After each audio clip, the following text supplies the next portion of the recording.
fa ny tena namana na ory anao namanana izy tsy manazy fa manavotra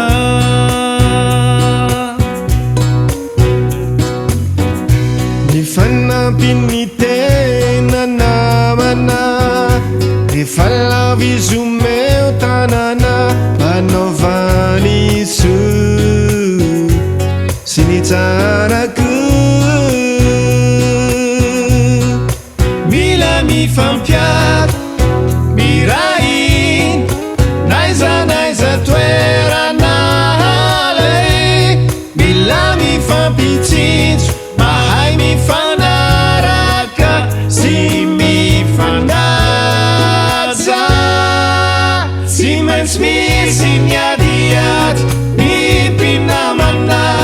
fa mora lamina tsy maharitra tsy maintsy misy ny adiady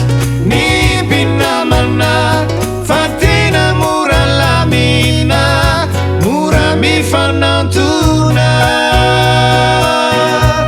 zay natao hoe namana